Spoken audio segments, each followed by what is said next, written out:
வணக்கம். இன்றைக்கி நம்ம பார்க்க போகிற ரெசிபி எக் 65 எப்படி செய்கிறதுன்னு பார்க்க போகிறோம். எக் 65 செய்ய தேவையான பொருட்கள் நான் இன்றைக்கி பாயில்டு எக்ஸ் 5 நம்பர்ஸ் எடுத்திருக்கேன். எண்ணெய் தேவைக்கேற்ப உப்பு தேவைக்கேற்ப எடுத்திருக்கேன். ஒரே ஒரு நம்பர் போல் ரா எக் எடுத்திருக்கேன். கார்ன்ஃப்ளவர் 1.5 டீஸ்பூன் போல் எடுத்திருக்கேன். கோரியாண்டர் லீஃபை நல்லா சாப் பண்ணி எடுத்து வச்சுருக்கேன். கறி லீவ்ஸையும் நல்லா சாப் பண்ணி எடுத்து வச்சுருக்கேன். சாப்டு ஆனியன் பெரிய சைஸ் ஒரு ஆனியன் எடுத்திருக்கேன். ட்ரை ரெட் சில்லி ஒரு 4 நம்பர்ஸ் போல் சின்ன சின்ன சைஸ் எடுத்து வச்சுருக்கேன். பிரெட் க்ரம்ஸ் 1.5 டீஸ்பூன் போல் எடுத்து வச்சுருக்கேன். பச்சை மிளகாய் நம்ம 1 to 1.5 டீஸ்பூன் போல் நம்ம ஆட் பண்ணிக்கலாம்.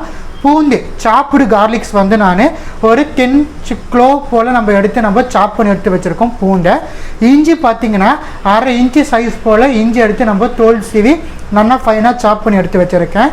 கரம் மசாலா 1/2 டீஸ்பூன் எடுத்திருக்கேன். தனி மிளகாய் தூள் 1 டீஸ்பூன் எடுத்திருக்கேன். டொமேட்டோ சாஸ் 1 டீஸ்பூன் எடுத்திருக்கேன்.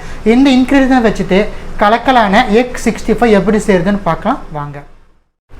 எக் 65 செய்ய நம்ம ப்ராசஸ் ஸ்டார்ட் பண்ணிட்டோம். ஒரு கட்டிங் போர்டு எடுத்து வச்சுருக்கேன். இந்த கட்டிங் போர்டில் நம்ம எடுத்த ஒரு நம்பர் எக் எடுத்திருக்கோம். பாயில் பண்ண எக்கை இதை நம்ம கட் பண்ணி எடுக்க போகிறோம். ஸோ இதில் முக்கியமான பார்ட்டே நம்ம கட் பண்ணக்கூடிய இந்த பார்ட்டு தான்.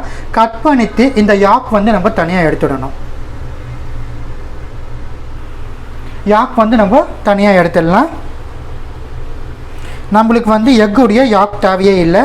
ஸோ அதை நம்ம தனியாக அசம்பிள் பண்ணிடலாம். யாக் எடுத்ததுக்கப்புறமா நம்ம எக்கை ஃபைனாக சாப் பண்ணி எடுக்க போகிறோம். ஸோ நல்லா ஃபுல் பாயில்டில் இருக்கணும் எக் நம்மளுக்கு. அப்போ தான் நம்மளால் ஈஸியாக சாப் பண்ண முடியும். உங்களால் எவ்வளோ ஃபைனாக சாப் பண்ண முடியுமோ அவ்வளோ ஃபைனாக நீங்கள் சாப் பண்ணிக்கலாம்.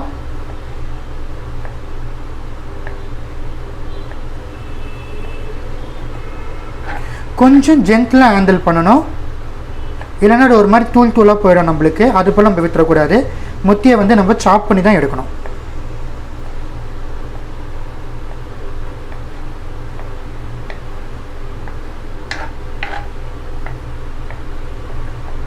இந்த எக்கை சாப் பண்ண மாதிரி நம்ம ரிமைனிங் எக்ஸையும் நம்ம சாப் பண்ணிடலாம். நம்ம எடுத்த எல்லா எக்ஸுமே நம்ம சாப் பண்ணிட்டோம். இப்போ நம்ம ஃபர்தர் ப்ராசஸ் பார்க்க ஆரம்பிச்சிடலாம். ஸோ ஒரு சின்ன போல் எடுத்திருக்கேன். இந்த போலில் நம்ம சாப் பண்ண எக்ஸை நம்ம ஆட் பண்ணிடலாம், ட்ரான்ஸ்ஃபர் பண்ணலாம். ஸோ நம்ம எக்கை ட்ரான்ஸ்ஃபர் பண்ணிட்டோம். இப்போ நம்ம எடுத்து வச்சுருக்கிற ஆனியன்ஸ் ஆட் பண்ணிடலாம். இப்போ நம்ம க்ரீன் சில்லிஸ் ஆட் பண்ணிக்கலாம். கார்லிக்ஸ் நம்ம எடுத்த கார்லிக்ஸில் பாதி ரேஷியோ ஆட் பண்ணிக்கலாம்.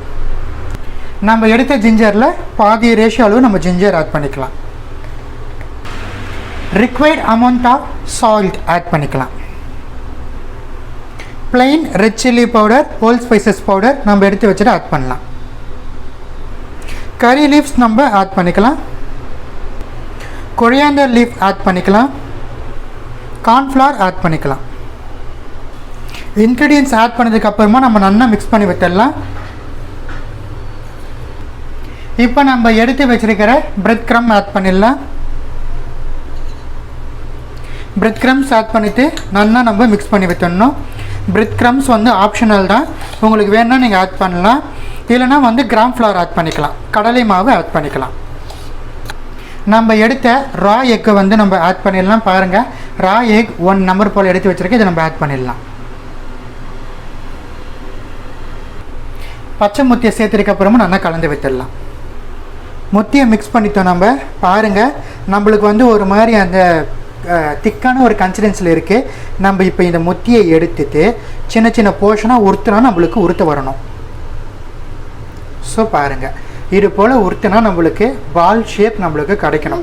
இந்த ஷேப் கிடைச்சிச்சுன்னா நம்ம கரெக்டான கன்சிஸ்டன்சியில் நம்ம எக் ஆட் பண்ணியிருக்கோம்னு அர்த்தம். இதோட நம்ம ஒரு 5 மினிட்ஸ் கழித்து நம்ம ஃபர்தர் ப்ராசஸை பார்க்கலாம். 5 மினிட்ஸ் போல் ஆகிடுச்சு. இப்போ நம்ம ஒரு பக்கத்தில் ஒரு பிளேட் எடுத்து வச்சுருக்கேன். பாருங்கள், இதில் நம்ம ரெடி பண்ணி எடுத்த இந்த மசாலா கலவையை சின்ன சின்ன பால்ஸாக நம்ம உருத்தி எடுத்துடலாம். உங்களுக்கு எவ்வளோ பெரிய சைஸ் தேவையோ அவ்வளோ பெருசாக நம்ம உருத்தி எடுத்துக்கலாம். ரொம்ப பெருசாக போட்டிங்கன்னா வேகிறதுக்கு கஷ்டமாயிடும். ஸோ ஒரு மீடியமான ஒரு சைஸில் போட்டுக்கோங்க.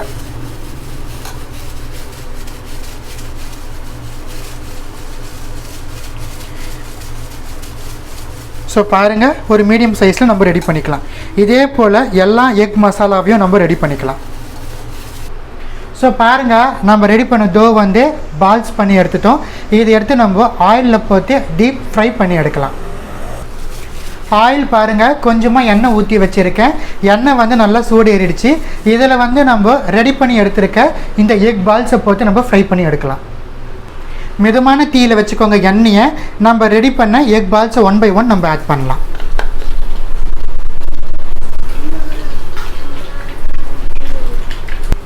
ஒரு பேட்ச் ஆட் பண்ணிட்டோம். மிதமான தீயிலே இருக்கிறது நம்மளுக்கு ஒரு 5 minutes போல் கலக்கலாக வெந்து வந்துடும். ஸோ நம்மளுடைய எக்ஸை ஆட் பண்ணிவிட்டு நான் வந்து 2 minutes கழித்து தான் வந்து இந்த கரண்டியை உள்ளே விடுறேன் நான். இப்போ வந்து நம்ம நல்லா ஸ்டீர் பண்ணி விடலாம். மிதமான தீயில் 2 minutes போல் கழித்து நம்ம விடுறோம். இன்னும் ஒரு 3 நிமிஷம் போல் மிதமான தீயில் இருந்துச்சுன்னா நல்லா நம்மளுக்கு கிறிஸ்பி பாலாக நம்மளுக்கு வெந்து வரும். மிதமான தீயில் 5 நிமிஷம் போல் ஆகிடுச்சு. பாருங்கள், நல்லா வெந்துடுச்சு. இப்போ இதை எடுத்து நம்ம ஒரு பிளேட்டுக்கு ட்ரான்ஸ்ஃபர் பண்ணிடலாம். நான் வந்து இன்றைக்கி ஒரு பிளேட்டில் டிஷ்யூ போட்டு வச்சுருக்கேன். ஏன்னா நம்ம டிஷ்யூ போட்டு வச்சோம்னா அதில் வந்து எண்ணெய் எதுவுமே இல்லாமல் நல்லா வெளிச்சிடும். அதனால தான் நான் வந்து டிஷ்யூ பேப்பர் வச்சுருக்கேன். ஸோ ஃபஸ்ட் பேட்ச் நம்ம ஃப்ரை பண்ணி எடுத்தாச்சு. இப்போ நம்ம செகண்ட் பேட்சஸும் 1 by 1 நம்ம ஆட் பண்ணலாம். அகெயின் மிதமான தீயில தான் வச்சுட்டு 1 by 1 நம்ம ஆட் பண்ணணும். சேம் ப்ராசஸ் தான். 5 minutes போல் மிதமான தீயில் இருந்துட்டோன்னு சொல்லி நம்ம எடுத்துடலாம். அதுக்கு மேலே வச்சிங்கன்னா நல்லா இருக்காது, ஒரு மாதிரி ஹார்ட் ஆனது போல் ஆயிடும் நம்மளுக்கு எக்கு வந்து. ஸோ 5 minutes மிதமான தீயில் வச்சிங்கன்னா கலக்கலாக வெந்து வந்துடும். மிதமான தீயில் 5 minutes போல் இருந்தது. நம்மளுக்கு வந்து கலக்கலாக பால்ஸ் வந்து வெந்து வந்துடுச்சு. இதையும் எடுத்து நம்ம ஒரு பிளேட்டுக்கு ட்ரான்ஸ்ஃபர் பண்ணிவிட்டு ஃபர்தர் ப்ராசஸை பார்க்க ஆரம்பிச்சிடலாம். நம்ம வந்து எல்லா எக் பால்ஸுமே ஃப்ரை பண்ணி எடுத்துட்டோம். இப்போ நம்ம 65க்கான மசாலா ரெடி பண்ண போகிறோம். எப்போவுமே எக் 65 இருந்தாலும் சரி, எந்த ஒரு 65 இருந்தாலும் சரி, நீங்கள் வெறுமனே சாப்பிடணுன்னா அப்படியே ஃப்ரை பண்ணிட்டு சாப்பிட்லாம். இல்லை ஃபர்தர் இந்த ப்ராசஸ் கூட நீங்கள் ஆட் பண்ணிக்கலாம். இது கூட நம்ம எக்ஸ்ட்ரா அந்த மசாலாஸ்லாம் போட்டு சாப்பிடும்போது நல்ல ஒரு கலக்கல் டேஸ்ட்ஃபுல்லாக இருக்கும், நம்ம கொஞ்சம் சாஸ்லாம் ஆட் பண்ணி சாப்பிட்றதுனால. ஸோ பாருங்கள், அந்த ப்ராசஸ்க்காக வேண்டி ஒரு அகலமான பாத்திரம் எடுத்து அதில் வந்து நம்ம முட்டையை வறுத்து எடுத்து அதே எண்ணெயில் வந்து 1.5 டீஸ்பூன் போல் ஆட் பண்ணியிருக்கேன். எண்ணெய் வந்து நம்மளுக்கு நல்லாவே சூடு ஏறிடுச்சு. நம்ம எடுத்த வரமிளகாயை ஆட் பண்ணலாம். வரமிளகாயை சேர்த்துட்டு பூண்டு சேர்த்துக்கலாம்.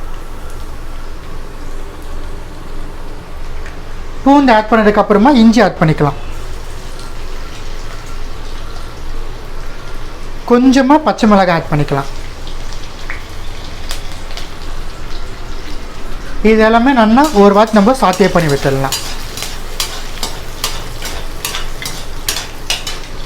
கருவேப்பிலையை ஆட் பண்ணிக்கலாம். மிதமான தீயில் வச்சுக்கணும், ஹை ஃப்ளேமில் வைக்கக்கூடாது. ஏன்னா இந்த மசாலா கரிஞ்சிட்டு போயிடக்கூடாது நம்மளுக்கு. நம்ம எடுத்த டொமேட்டோ கெச்சப்பில் கொஞ்சமாக தண்ணி சேர்த்து வச்சுருக்க ஆட் பண்ணிடலாம். கொஞ்சமாக தண்ணி சேர்க்கணும், ரொம்ப தண்ணி சேர்க்க தேவையில்ல. கெச்சப் ஆட் பண்ணதுக்கப்புறமா நம்ம ஃப்ரை பண்ண முட்டைகளை ஆட் பண்ணிடலாம். முட்டையை சேர்த்து நல்லா சாத்திய பண்ணி விட்டுடணும்.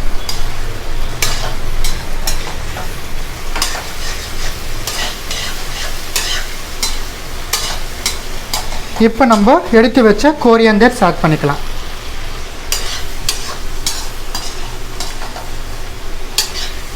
மிதமான தீயில் 1 நிமிஷம் போல் இருக்கட்டும். மிதமான தீயில் 1 நிமிஷம் போல் வச்சுட்டு இருந்தோம். எக் 65 கலக்கலாக ரெடி ஆகிடுச்சு. இப்போ நம்ம சர்வ் பண்ணலாம். ரொம்பவே கலக்கலான எக் 65 எப்படி செய்யுதுன்னு உங்களுக்காக வேண்டி செஞ்சு காமிச்சிருக்கேன். இந்த ரெசிபி உங்கள் வீட்டில் ட்ரை பண்ணி பார்த்து எப்படி இருந்துச்சுன்னு எனக்கு கமெண்ட் செக்ஷனில் சொல்லுங்கள். வேறு ஏதாச்சும் ரெசிபிஸ் டிஃப்ரெண்ட்டாக நீங்கள் ட்ரை பண்ணணும்னு ஆசைப்பட்டீங்கன்னா கமெண்ட் செக்ஷனில் சொல்லுங்கள். உங்களுக்காக வேண்டிய கட்டாயமாக நான் செஞ்சு காட்டுறேன். நன்றி, வணக்கம்.